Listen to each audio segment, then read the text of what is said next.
वैशाख मास के शुक्ल पक्ष की नवमी तिथि का सूर्य जब उदित होता है तो वो अपने साथ उस परम पावन चेतना की स्मृतियां लेकर आता है जिसे हम सीता, वैदेही और जानकी के नाम से पूजते हैं। मिथिला की वो माटी धन्य हो गई जब राजा जनक के हल्के स्पर्श से भूमि फटी और एक दिव्य कलश के भीतर से साक्षात करुणा ने कन्या का रूप धरकर इस संसार में प्रवेश किया। सीता मैया का प्राकट्य किसी साधारण जन्म की घटना नहीं थी, बल्कि ये धरती माता द्वारा मानवता को दिया गया वो उपहार था जो हमें सिखाने आया था कि धैर्य की पराकाष्ठा क्या होती है। भूमि की पुत्री होने के नाते उनके स्वभाव में वही गहराई और सहनशीलता थी जो हम पृथ्वी में देखते हैं, जो हर आघात सहकर भी केवल अन्न और जीवन प्रदान करती है। उनका बचपन मिथिला के वैभव और ज्ञान के बीच बीता, जहां उन्होंने शास्त्रों की मर्यादा और ऋषियों का आशीर्वाद आत्मसात कर लिए था। सीता मैया केवल एक राजकुमारी नहीं थी, बल्कि वे ज्ञान और शक्ति का संगम थी। इतिहास साक्षी है कि जिस शिव धनुष को बड़े बड़े योद्धा हिला तक नहीं पाए थे, उसे उन्होंने खेल खेल में उठा लिया था। ये उनकी उस आंतरिक शक्ति का प्रतीक था जिसे उन्होंने कभी प्रदर्शित नहीं किया, बल्कि उसे अपनी विनम्रता के पीछे हमेशा छिपाए रखा। आज की युवा पीढ़ी के लिए ये एक बहुत बड़ा सबक है कि असली सामर्थ्य शोर मचाने में नहीं, बल्कि शांत रहकर अपने कर्तव्यों का पालन करने में होता है। अपनी शक्ति का सही उपयोग वही कर सकता है जिसके पास उसे संभालने वाला संस्कार हो। जब जीवन की कठिन परीक्षा शुरू हुई और अयोध्या के राजमहलों को छोड़कर वन जाने का समय आया, तब सीता मैया ने जो निर्णय लिया वो आज भी निस्वार्थ प्रेम की सबसे ऊंची मिसाल है। उन्होंने महलों की मखमली शैया के स्थान पर कंकरीले पत्थरों को चुना, क्योंकि उनके लिए सुख का अर्थ भौतिक साधन नहीं, बल्कि अपनों का साथ था। उन्होंने प्रभु श्री राम से कहा कि आप जहां हैं वही मेरा स्वर्ग है।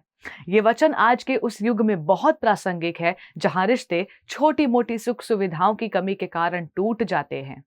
सीता मैया हमें सिखाती हैं कि प्रेम समर्पण की मांग करता है, और जो रिश्ता त्याग की नींव पर खड़ा होता है उसे काल की कोई भी आंधी हिला नहीं सकती। लंका के अशोक वाटिका का वो कठिन समय उनके चरित्र की अग्नि परीक्षा थी। एक ओर रावण का अट्टहास और मायावी प्रलोचन था, तो दूसरी ओर एक अकेली नारी का अडिग विश्वास।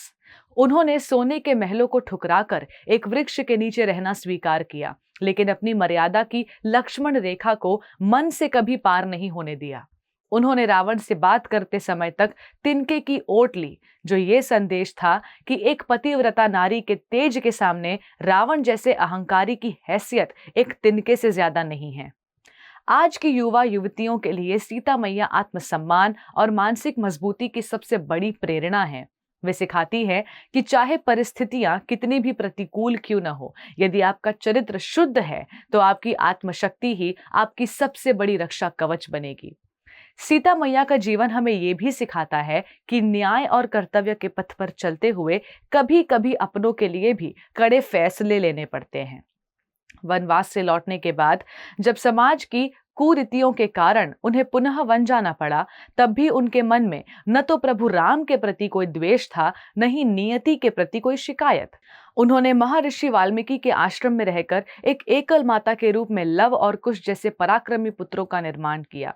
उन्होंने सिद्ध कर दिया कि एक स्त्री अकेले भी अपने बच्चों को वो संस्कार और शिक्षा दे सकती है जो पूरे साम्राज्य को चुनौती दे सके।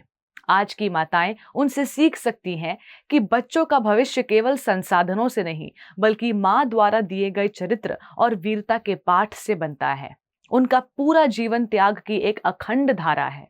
उन्होंने कभी भी अपने अधिकारों की मांग नहीं की, बल्कि सदैव दूसरों के धर्म की रक्षा की।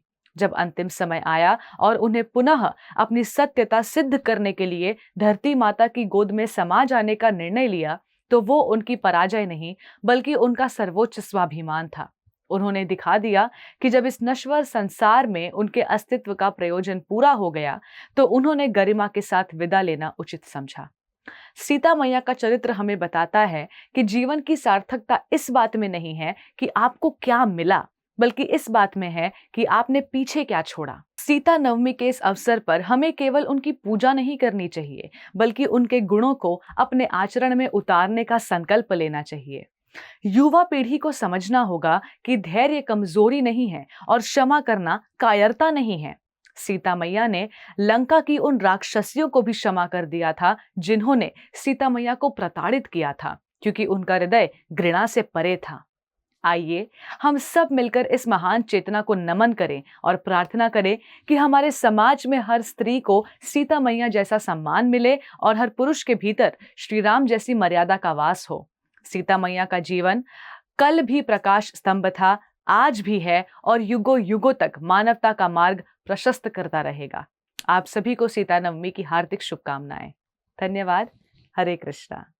Before a single drop, there is a heartbeat. At Haribol, that heartbeat is never traded for milk. Every cow and bull lives protected lifelong. This is ahimsa. This is kindness. This is devotion. Switch to Haribol Ahimsa A2 Milk.